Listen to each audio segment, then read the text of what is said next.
You're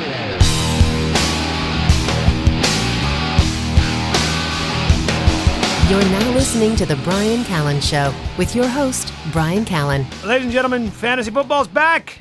DraftKings.com. If you think you know your football, well, put your money where your mouth is, because you can win enormous cash prizes.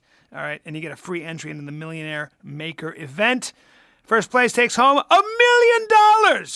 You can finally, I don't know how far $1 million goes nowadays, but you can't buy a yacht. Well, you can, actually. You can even buy a plane, but good luck, trying to fill it with fuel. The point is $1 million goes a long way. You can give it to charity.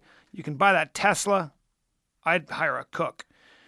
Head to DraftKings.com, enter promo code Callen, C-A-L-L-E-N, to play free, become a millionaire. DraftKings.com. Bigger events, bigger winnings, bigger millionaires.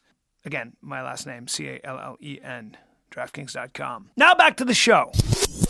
All right, everybody, welcome to the Bryan Callen Show. Bryan isn't able to make it, but we will be having a special celebrity guest in the last 15 minutes of the interview. Wonder who it could be. Today we have on the show Caitlin Doughty. Is that how you pronounce it? Doughty. But, Doughty. Whatever. Doughty. I know who you're talking about. Like Princess Diana's boyfriend. Exactly. Yeah. Bread dough T-shirt is what I say. And she's the author of Smoke Gets in Your Eyes, which is, well, it's a lot of things. But, it really starts off with your experiences working in a crematorium, talks about death, and then talks about how we've lost touch with death and the consequences of that for our society. That's a pretty good sum up. There you go.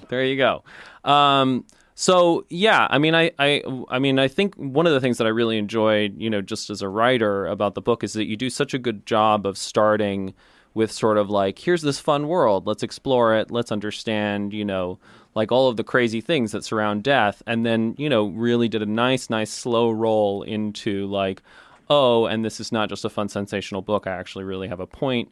And this is something that's really relevant and that you have to face, because facing death is not comfortable for us. Thank you. That was the idea. The stories are kind of the gateway drug that gets you into it and gets you a little more comfortable hearing about it. And then I try and sneak in under the radar all the history and the philosophy stuff. Yeah. So, first, why don't we just talk about like death? Like death is not a comfortable topic. Right. I think that's all I'm really qualified to talk about. So I hope that's what we're talking about today. And I thought one of the things that was really interesting. So why don't we just start at the beginning, right? What's your real first exposure to death that you talk about in the book? Well, I saw when I was younger, I was about 8 years old, I saw a young girl fall off a mall balcony to what I assume was her death. And it was incredibly traumatic for me. I developed all sorts of OCD tendencies around it because we live in a culture now where young children are hidden from death and adults are hidden from death, for that matter. And when you don't have exposure to something, you can absolutely turn it into the boogeyman, which is what I did. Right, and which is what we've all done. And I think, you did a great job of providing sort of what was the historical experience of death. Like if you're living in Europe during the Black Death, you see a lot of death. Well, even if you were living in America 100 years ago, you saw a lot of death. You saw your 3 out of 6 of your siblings die before they were 5, and you saw your mom die, and you probably didn't have much in the way of grandparents because they would be dead already. And that's just not our experience anymore. People can go until age 40, age 50 without even going to a funeral. Right. And so there was a real, people living in earlier centuries had a real awareness that death was the fate for all of us, and that it was, you talked a lot about some of the sort of historical perspectives on that. The thing that, I always think about, because my mother was an art historian, is really vanitas paintings, right? Where you always have a painting and it's always like beautiful fresh fruit and life and all of that sort of stuff. But then always, sitting on the table is a giant ass skull. Right. The fly in the ointment. The fly in the ointment. Of your enjoyment. Which that's why I love vanitas paintings as well, because it's such a good representation of in the midst of life we are in death. And all those beautiful fruits and all those beautiful flowers will also decay. it's not any source of life is also the back end of it is death and decay. And Right. that's not a bad thing. That's what creates new life. Yeah, and one of the things that you even talked about from purely from a biological perspective, right? All of those nutrients are recycled, right? And you talked about the Ethiopian fishermen who, put their dead back into the lake so that the nutrients can return, and that's probably ultimately good for their fish yield. But also in a psychological sense, right? You talk about this emotional awakening that happens for you as you become more and more comfortable with death, which I've seen pictures of you online. You used to have sort of natural colored hair. Now it seems like you've dyed your hair black. Well, I've been dyeing my hair black since I was like 16. Okay. That's a long-standing development in my hair. Because that's part of what we think of when we think of people who think about death a lot is, it's very goth, like, all of that sort of stuff. Yeah. What's interesting is that about half the people say, oh, my God, like you're not an old white man in a suit. You're completely different than I expected. And then the other half say, of course you have black hair and bangs. You're exactly what I expect from a girl who thinks about death. Right. So you're always going to get one or the other. You're either the last thing you would think of or the first thing you would think of. Right. But I think that can you talk about that emotional reawakening that happens for you over the course of the book, especially over that first year at Westwind where you're working at that crematorium? Well, when you really are exposed to death, and more specifically exposed to dead bodies and the reality of the physical aspect of death, what it did for me was made me realize how much more connected to the world I was and how much more connected to being an animal I was, because we have this sense that humans are at the top of the pyramid and that we are animal plus, we are animal special of some kind. And we are different from most animals in the sense that we know our own mortality and we know that we're going to die in the way an antelope, for instance, doesn't. He just sees a lion and then, it's another lion, and then goes back to his day. But we have to realize that we are animals and we are just food for worms, and we can just lie where we die, and we're not nature's super special favorites. And that opinion is what has led to a lot of really negative things in our culture, I would argue, including climate change, including our fear of aging, including our inability to just let people die when they want to die. Would you mind breaking some of those down? Because I don't think the connection between us being dishonest about the fact that we're going to die and climate change is probably obvious for most people. Right. Well, I think it's a sense of your place in the universe and your place as an animal, and the idea of what we've done to the earth and the intensity of the things that we've built. And there's a lot of argument that the fact that we build buildings and the fact that we build factories are all death denial mechanisms. They're mechanisms to say we've figured this out. We can subvert death by building and by creating and by having these very tangible things. But that's just a sign of not being comfortable with our own deaths. Well, I mean, so what you're saying is that essentially human exceptionalism, human thinking that the rules don't necessarily apply to them, or sort of pushing that to the side, leads us to think that, the rules don't apply to us in terms of the rules of, how climate works, how greenhouse gases work, how all of that sort of stuff. Is that what you're saying? Yeah, and when you don't see dead bodies and you don't see any physical representations of death, it's pretty easy to believe that the rules don't apply to you because there's no immediate evidence to you that they do.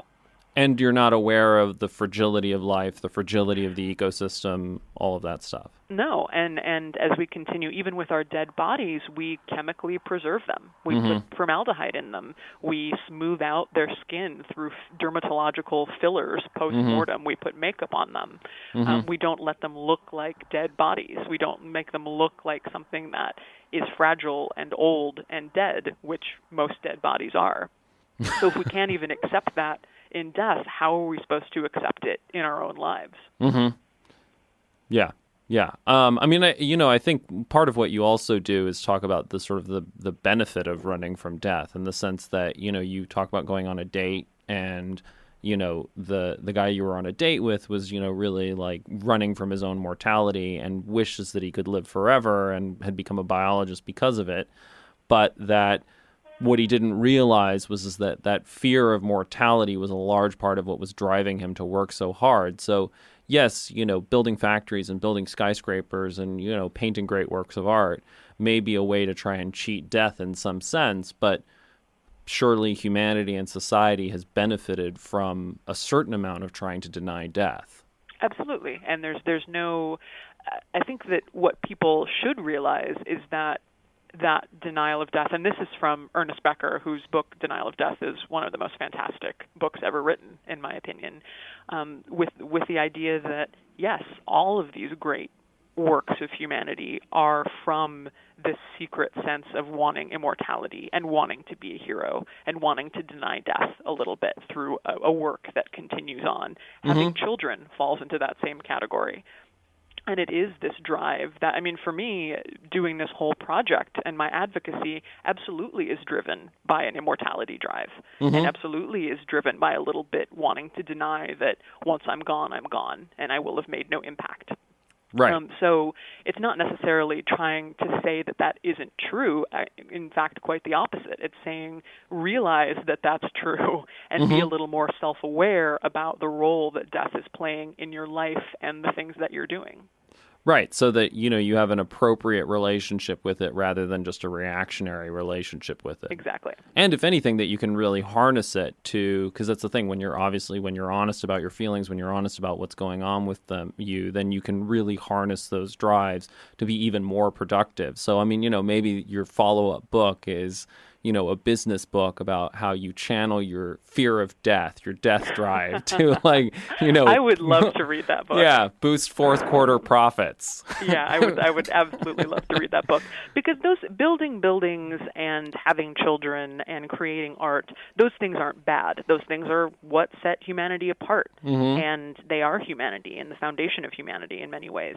But we're not doing them as responsibly and awarely, not a word, self-aware as we should be, because we're not acknowledging where that drive is coming from. Yeah, the dictionary here on the Bryan Callen Show, even when Bryan Callen, and especially when Bryan Callen isn't around, is expansive. We include and welcome all words, I just feel like we're not as awarely about the world. I'm feeling very awarely today. I'm getting flashbacks to the Bush administration. Yeah, exactly. I represent that. Yeah, exactly. I think that's okay. So really, the point is not to say that we should just be totally comfortable with death, because as human beings, that's probably never going to happen. It's just that's not the goal at all. That's not the goal at all. And it's the idea is to try and work towards becoming comfortable with death, realizing that new challenges are going to pop up every week. There's always going to be something that puts that idea back into your head. Maybe you fall in love. Maybe you get a new job. Maybe you start a new project, and all of a sudden, oh shit, here's a reason that I can't die anymore. Or here's a reason that I'm now uncomfortable a little more with my own death, because I want to stay around here and be in love, or I want to stay around and finish this, or I have a child now. So it's a constant evolving relationship that you have with death, but you should have a relationship with death. And because, recognizing your own mortality makes you cherish life all the more. It does, yeah. And there's a way that it's good for society, and there's also absolutely a way that it's good in kind of a self-helpy way. Listen, I'm really excited about this. I see like a whole weekend retreat in Hawaii, since you're already from there. It can be Tony Robbins style, right? But instead of, walking across the hot coals, you have to wash a dead body.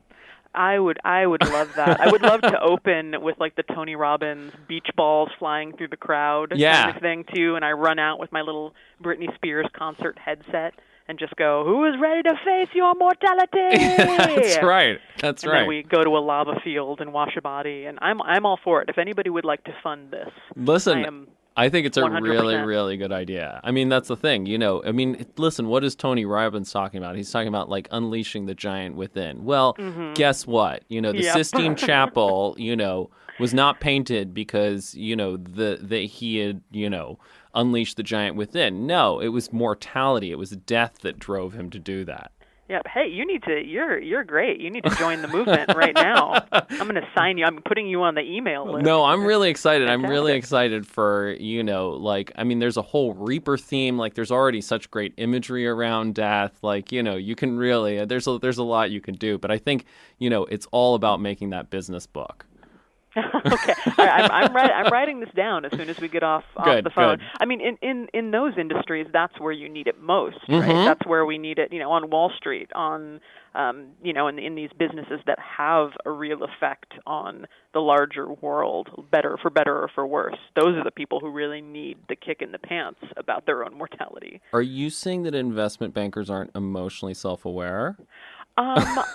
I believe I am saying that. I'm going to go ahead and stand by that claim. That is amazing. I'm going to go ahead and put that out there with all the sincerity in the world. So you hint at this in the book, right? But there's now a lot of people who are are really trying to cheat death, who really believe that immortality is available in our lifetime.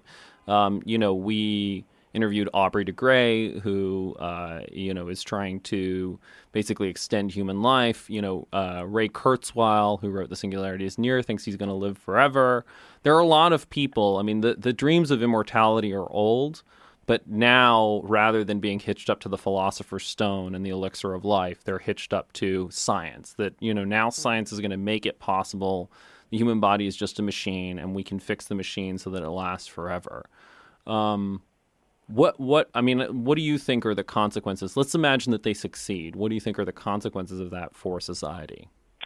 I think that there are quite a few consequences, and especially because, guess who we're starting with? We're starting with privileged men, mostly white men, who want to live forever. Not everybody, but mostly them. And they're pretty open about that in everything that I've read and interviews that I've seen. They're very open about, hey, this is for me.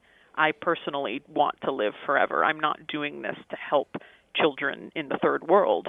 I'm doing this to help me, as a man of great privilege and wealth, continue to live my life of great privilege and wealth. And that right there, I think, is a pretty negative premise to start from. I also think the issue is that we are already pretty desperate for the resources to care for the people that we have, because this really radical extension in life that's happened just naturally with medicalization in the past 10 years, 20 years, the life extension has caused a situation where, as the baby boomers get older, we don't have the resources to take care of them. Well, we have to distinguish between life extension for, where the quality of life is, deteriorating and the person is not actually able to care for themselves. And because a lot of these people think that they're actually going to be able to reverse aging, and that essentially you would live out the rest of your life as a 30-year-old or a 20-year-old or something like that. Right, they're really far from that. Yes, I agree. They're really far from having that be the case. And all of this talk about wanting to extend life, I think, leads much more to that first scenario than it does to the happy 20-year-old utopia that they're thinking about. But I think that's the thing, is that obviously we understand the consequences of, a bunch of, a zombie army of the shuffling, undead, But I don't know that people do understand the consequences of that, because we're still able to ignore it largely, and people do. They do ignore it. We are able to shuffle them off into nursing homes and places where they can't be seen and can't distress us with their dementia and their low quality of life. And this is going to lead to more of that. I think I don't mean to sound, conspiracy doomsday at all, but I think that by having a very sleek Silicon Valley version of life extension, we're ignoring the fact that we're not taking care of the people that we have. Well, and not only that we can't afford to take care of the people that we have, right? No, not by a long shot. Right. And there are a lot of people who speak about it, who know what they're talking about, who are in gerontology and in end-of-life care, who speak about it the way some climate scientists speak about it, which is basically, it's too late. Yeah. We'll do what we can, but we've already made it irreversibly difficult for ourselves. Well, and not only that, I can't remember the exact statistic, but in whatever, Thomas Friedman's book, That Used to Be Us, he talks about how something like half of all medical expenses are on the last 6 months of life. More than that, yeah. I think, yeah. And we're doing things like putting pacemakers in 90-year-olds. Mm-hmm. And just keeping people alive even though they have severe dementia. Mm-hmm. And these things that nobody ever thinks that they want, but even if they sign a document saying, I don't want any intervention, when it comes down to it, there are all of these things that can override it. And there's not a good palliative care system, which is just trying to make people comfortable as opposed to intervene aggressively. So, and I know that this was slightly a fiction of Fox News or entirely a fiction of Fox News, but how do you feel about death panels? I am pro-death panels. I am very pro-death panels because what death panels are is just having Medicare fund a doctor to have an honest end-of-life conversation with an older patient. Mm-hmm. And saying, we're going to sit down for 15 minutes, 20 minutes. We're going to go over these documents. I'm going to ask you what it is you want. And the person can say, I want everything done possible. Mm-hmm. I want to be on a ventilator. I don't care how much it costs. You can say that, and that was what will go in your documents. Mm-hmm. But you could also say, you know what, I've been thinking about this, and I don't want to be kept alive longer than I am comfortable and healthy. And please do everything you can to make sure I go out on a high, quick, painless note. But a large part of this is, human psychology, right? It's availability heuristics and all that sort of stuff. Because, if you there may be 90% of cases where you make the right decision, and rather than like indefinitely drawing out what ends up being a miserable last 6 months of life, right? The ones that we remember are, the one case of somebody whose life was terminated prematurely, who could have survived, or, where you can create that narrative. Like we don't feel the situations equally. Right, which is a shame because and I'm not going to make any really strong comparisons here, but I will say that there is a horror to life extended beyond what is comfortable for the person. And we should be, and people who witness a really terrible death, will come around pretty quickly to the side of let's talk more about end of life, let's make sure this doesn't happen again, because they don't want anybody have to watch what they had to watch with their mother or their spouse, and what they went through at the end of their life when it was extended beyond what anybody was comfortable with. And I think the interesting thing is that, there are also consequences to that. Like, this is LA, so there are lots of people who are in alternative medicine. But I know a lot of people who essentially saw, a loved one go through some sort of horrific chemo experience that didn't extend life, didn't improve quality of life or anything like that. And, that leads to a sort of reaction against the medical community, and then they run away from it more than is appropriate. Right. Yeah, we don't want that either. We want chemo to it's absolutely, if I got cancer right now, as much as I hate the drastic end of life, I would probably be like, sign me up. Yeah. Let's do this. I'm 30. Let's make this happen.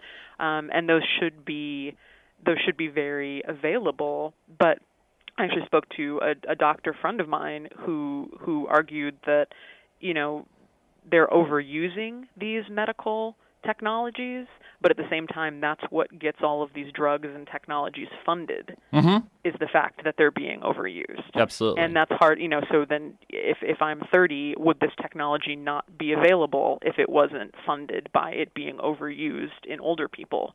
And I don't know I'm certainly not a medical ethicist, I don't know where the line is there, but certainly something to think about. Yeah, and I mean, but regardless, it's something that has to be thought about. And I think that the issue is that I think for a lot of issues that we deal with in society, we're too much allowing ourselves to have these conversations emotionally, rather than stepping back, understanding our feelings, and then really being able to sort through that. And then, also, I mean, it has to be an engagement of both reason and emotion, right? In terms of also the emotion of seeing a loved one go through this horrible, I mean, you talk about your grandmother in the book. I mean, would you mind sharing that? Sure, or it has to be an engagement, period. Yeah. You can't just put your head in the sand because you don't want to talk about death. Right. My grandmother had subdural hematoma. She fell and hit her head and had a brain bleed, essentially. And it it gave her pretty severe dementia, and that dementia went on for years and years and years. And if it was, a 10, 20, 30 years ago, she probably would have just died because there wouldn't have been the immediate operative technologies to fix it as well as it was able to.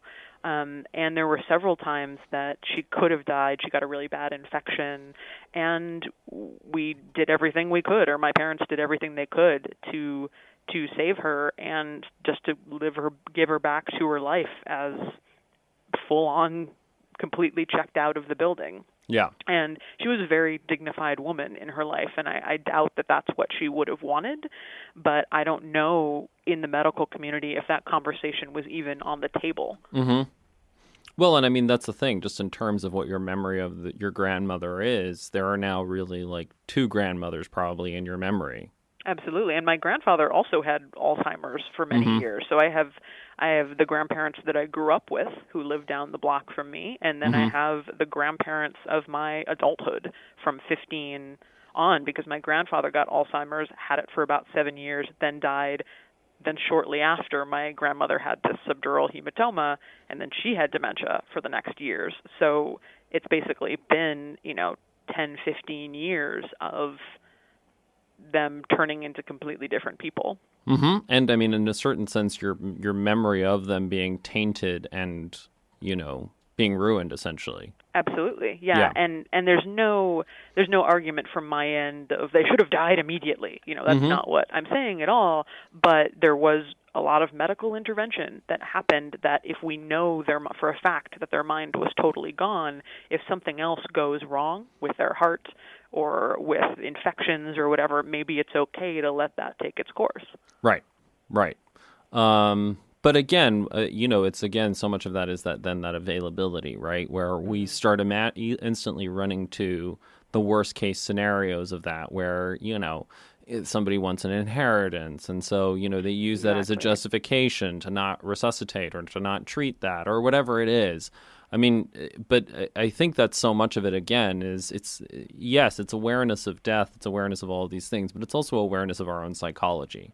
Right. Well, I would say that's why the medical establishment needs to be involved in a healthier way. The medical establishment needs to feel like they are allowed to do those things and help with those things and judge the situation accordingly.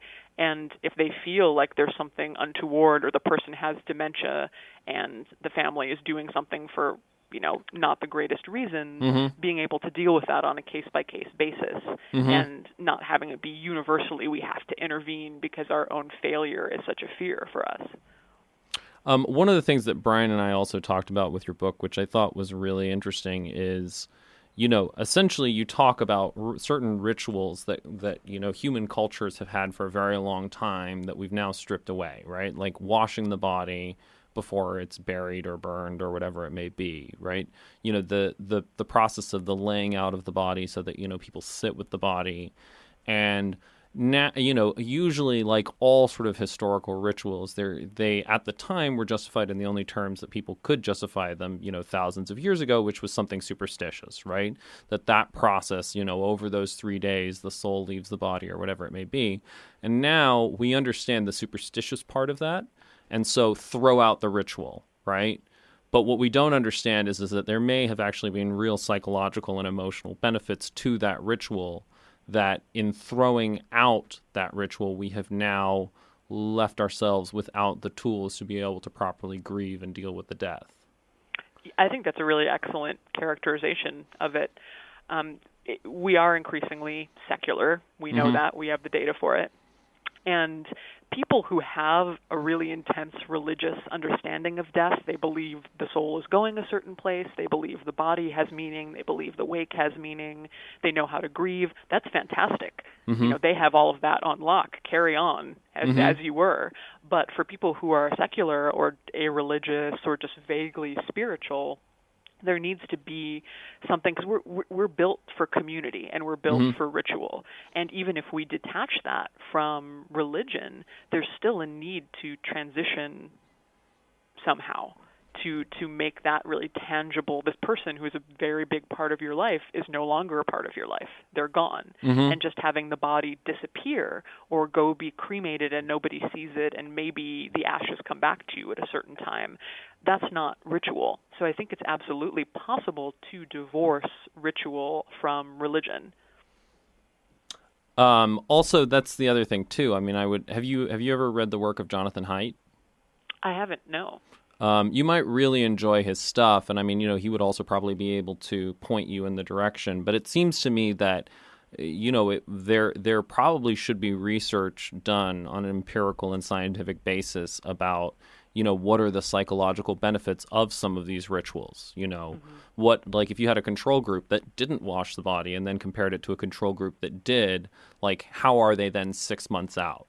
I totally agree. And what's a shame is that I have all of this just anecdotal evidence. Yeah. But I know that's not what an argument is based on, especially in this culture. And I can tell you that everybody that I've talked to who has had some kind of home funeral and been involved with care for the body, I've never had anybody tell me, oh, it was gross, oh, I wish I hadn't done it. Pretty universally, they say, man, that really was a powerful thing that really changed my relationship to the death itself and to grieving. And they say that, but I don't know if those are people who are self-selecting, who would have done it, been willing to do it anyway. I don't know how we can actually compare that, again, to real data from another group. And I would love, and there's some people doing research on death awareness, which is fantastic, but I would love more people to be doing research on the actual interaction with ritual and death. Well, and I mean, also seeing, I think that's the thing is, you say that's how not how you build an argument in this culture. Well, there are good reasons why we rely on empiricism, because it is very easy to anecdotally have these feelings about one thing or another, but part of the problem, I think, is that we have so much great empirical research and then we don't use it. Anyway, there's a whole separate conversation there, but, also to find out exactly, like, which rituals confer which benefits. Like, what is the difference between a laying out? What is the period of laying out that is most beneficial? What are the consequences, for example, of embalming? Like, what does that do psychologically to a person? Because if you had an article that said, when you embalm a body, like 6 months out, people are have less come to terms with the loss of their loved ones or whatever else it may be, well, that's the sort of thing that would force the funeral industry to respond. Yeah, you were speaking to my deepest desires here, because I argue all these things, and I do come from a pretty secular scientific viewpoint on the things that I do, and a lot of the people who work in the same advocacy as me come at it from a very spiritual place. Right. And that's wonderful, but I don't think that that's going to have the same impact on larger culture and is going to get people as much to say, oh, okay, I can see very real, tangible, proven benefits from this in quite the way that they need. So I really hope that that is the next step and that I can convince people to do that. And if you are listening right now and have access to scientific or educational institutions, call me. Well, listen, we've interviewed John Haidt before. I'll set you guys up on an email. That'd be wonderful. And then, but that's the thing. Like, it just needs to be articulated. And I think the part of what you're also talking about is a lot of the people who are in the movement come at it from a spiritual standpoint.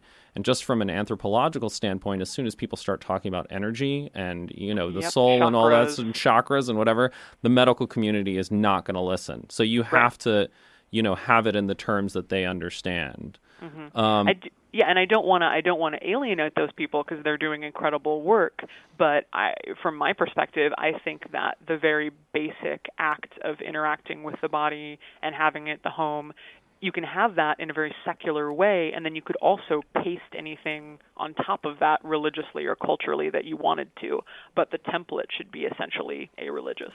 Now, Caitlin, I have some very exciting news. You do? We've brought in a very, very special guest. He's a big celebrity. Huge celebrity. Celebrity. Does a lot of I'm a television. sometimes working actor.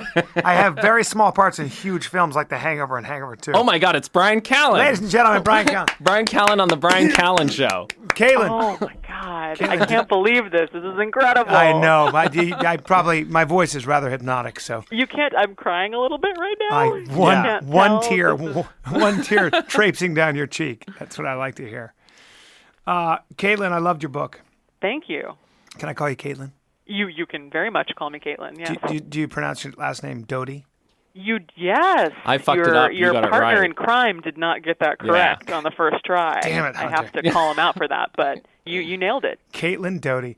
Well, when I was reading this book, I looked at my wife and I said, I'm reading a book by a mortician, and it's pretty damn good. And my wife is obsessed with all things macabre.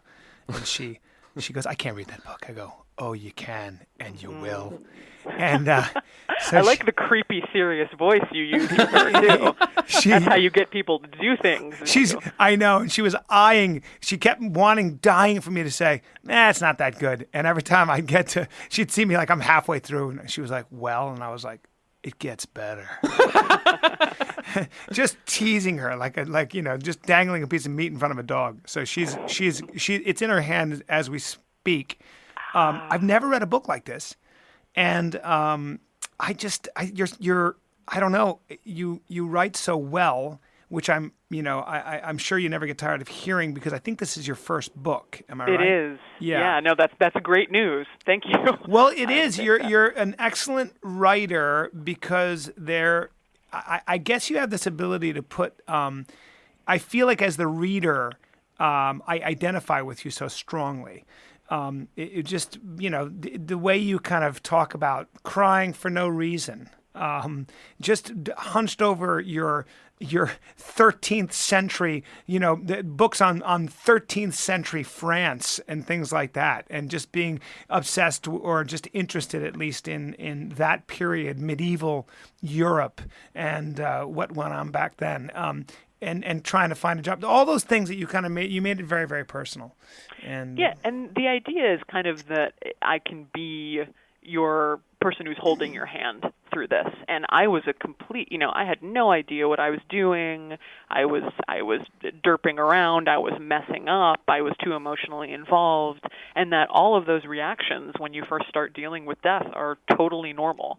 And you shouldn't feel like it's supposed to be this beautiful, elegant, linear process to become more comfortable with death. It's a messy, weird, bizarre, surreal process, and that's totally okay. Well, you talk in the book about how you probably want to be buried just with a shroud, a biodegradable shroud, into the earth, so it's basically, creates better fertilizer. Do you still feel that way? I absolutely feel that way. I call it corpse ground hole dump. So just dig a hole, shroud me, and put me in, or even maybe no shroud, maybe just straight into the ground. Because I like the idea of very much. For me, it's really comforting to think of myself as just going straight back into the universe. Because as a secular person, I don't have a lot of meaning for my soul.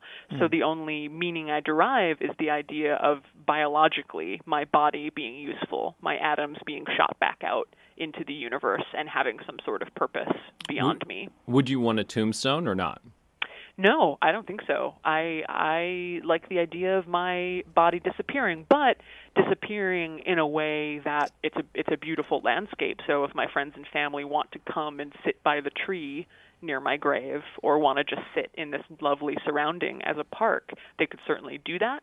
But I don't have a need for a forever Caitlin Doughty etched in big letters on a tombstone. Mm-hmm. Do you know if when you are buried that way, do your bones stay intact for 100 years, or that's covered in Hamlet? No, they don't. They. That's covered. What did you say? Because that's covered in Hamlet. The gravedigger goes through this pretty extensively in the Yorick scene. No, but when you find out they exhume mass graves and things, they'll find bits of bone and Brian, skeletons and things. Read Hamlet. Sorry, read it more closely. I'm talking to Caitlin Doughty. I did not write Hamlet. I just want to let you know. May as well have. Yeah. May as well have. You wrote the Hamlet of our time. Exactly. I'm gonna blurb that on the paperback edition. By Bryan Callen, the sometimes the Hamlet of our time. That's right. The sometimes working actor. So anyway, yes, Brian's question's a good one, and I shouldn't have interrupted, and I'm sorry. Yes, they decompose or they turn to dust. They not as quickly as they're definitely the last thing to go, and it takes a lot longer, but they do. And in a mass grave, it's a lot of bone on bone. So it will take longer, but if it's your single bone in the right kind of soil, it happens. And that's why it's more effective if you're doing a mass grave. One of the things you cover in the book is to do a human body dirt lasagna. Right. Yes, exactly. Dirt on dirt. So they knew what they were doing with plague bodies. Yeah. They had seen it before. Yeah. I remember watching and seeing my grandfather. They had an open casket for him, and it was the strangest thing in the world. And I did some research on what embalming really was. And I remember I was probably 20, and I was like, well, not going to be me. I'm definitely going to get cremated or something where I can be scattered about. But I guess it does feel like when you're put in the earth, you are going to be. I like that idea very much as well, just because I feel like as you're decomposed, a million or a zillion different organisms are eating you and then going on their merry way to create other forms of life, whether it's a plant or whatever it might be. Right. It's really comforting for me. And some people have that thought and think it's absolutely horrific. And the worst thing they can imagine is being eaten by worms, or the worst thing they can imagine is being burned in a crematory. Well, It's really about just figuring out what brings you some sort of comfort when you think about your demise. Well, I did also think what you said about just how much energy is required to cremate a body. Right. How much is it? It's a lot. There's a lot of natural gas used. I think it's the equivalent of a 500-mile car trip. Wow. Is one of the pieces of data. It releases mercury into the environment. It's not the most environmentally friendly thing, which we think it is. It's better than traditional burial. It's better than the formaldehyde and the big casket and the vault and the headstone and all of that.